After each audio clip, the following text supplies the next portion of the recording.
Okay, hi. So, welcome to day 89. So, basically, today we are going to look at our closest relationship with your spouse or your boyfriend or girlfriend, that one person who you're committed to, your partner.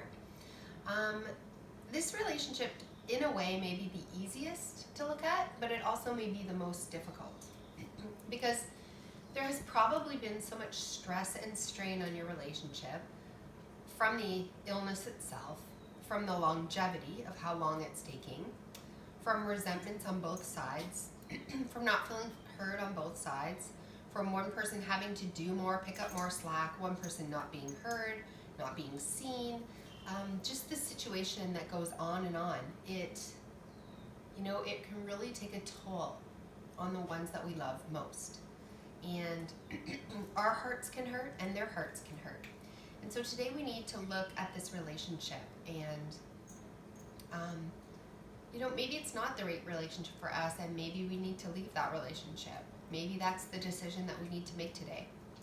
But more than likely, you love this person. It's the situation and the circumstances that has changed the relationship, and you want to get that back.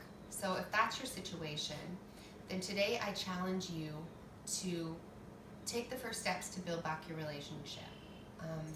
There's several ways to do it. Through communication. You want to be having open communication with this person.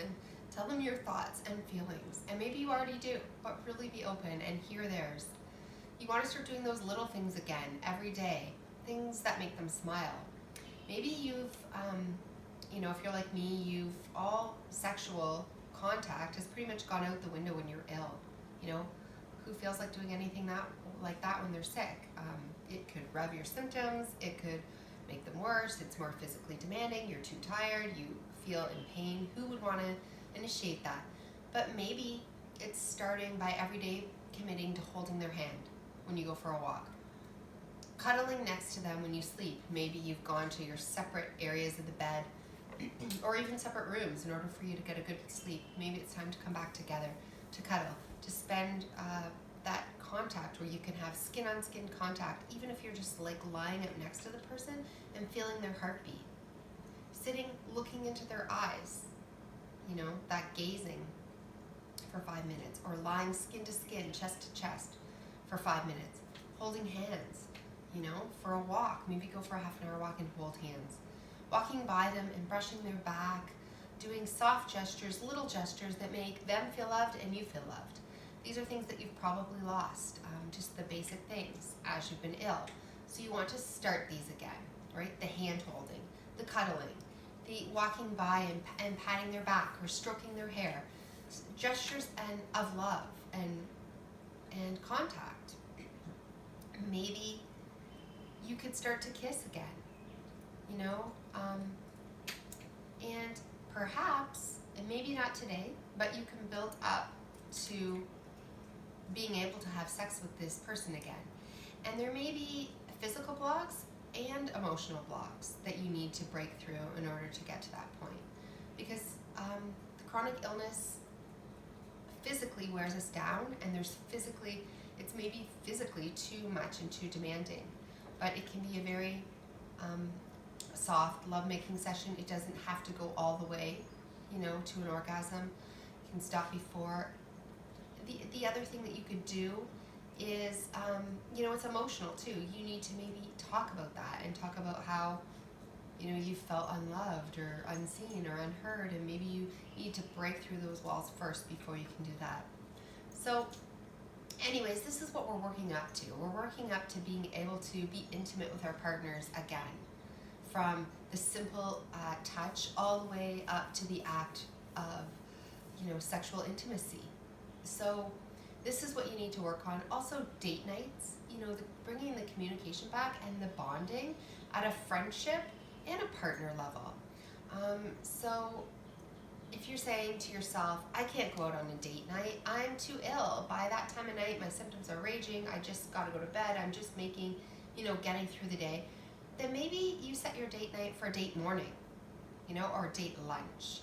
Maybe you can get up and go for a walk together in the morning. You can make part of your routine and something that you're doing for your health Also a date, if you ask them to join you, maybe you could get a babysitter one day a week on the weekend on a Saturday, and you could go for a nice leisurely walk together. You could go sit down and have a tea or a coffee on a sunny patio together. This doesn't have to be a date night where you go out and you have to be worried about the restaurants and what they're going to serve and whether you can get your food options that aren't going to cause you symptoms, and it's late at night and you're stressed out, and what are the expectations for sex afterwards and all these things. It doesn't have to be that way. You can start small dates, but I challenge you to make one day or one morning, one date day a week for your partner. This could be as short as an hour or as more as 3 or 4 hours. Just you guys go do something at a time of day when you're feeling your most optimal, and when that day comes, plan for it. And if you're not feeling optimal, do it anyway. Go make the best of it. Don't talk about your symptoms all the time. Stop talking about your illness to your loved one. If that's all you talk about, you need to, at this point, try to find different interests, different things in common, other things that you can talk about, because no doubt there are some bad habits that need to be broken, and continually speaking about your illness is one of them. It's not going to improve your illness, and it's certainly not going to improve your relationship. Can you plan something together? Can you plan a vacation for the future? Can you plan a weekend escape away or a camping trip? Can you come together and talk about other things than your illness or your symptoms or how bad you feel? And when you get a moment to be able to do things for them, when you're feeling a little bit better, when you're having a good enough day, make them dinner, rub their feet, do something for them that's out of the ordinary, something that you're normally getting them to do for you because of how long this has been going on. Break those patterns and habits and really put them first. And so I challenge you today to make one day a week, even if it's an hour for starting, to make that date morning or make that date day once per week. Start to hold their hands, start to cuddle, start to kiss more, and build up your sexual intimacy with this person. Openly communicate and start to do the little things again for them. Open your heart up to be able to stop talking about your illness and start talking about other things.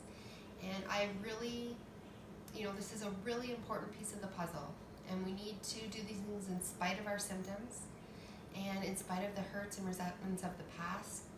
And if we want to grow forward, then that's what it needs to start with us. And it can start, we don't have to wait till we're healed to start that. We can start now, right? Build it and they will come. Start to build your relationship now so that when you're healed, you don't have to go back and rebuild your relationship from scratch. You can carry on, and it'll be even better. Okay, so good luck.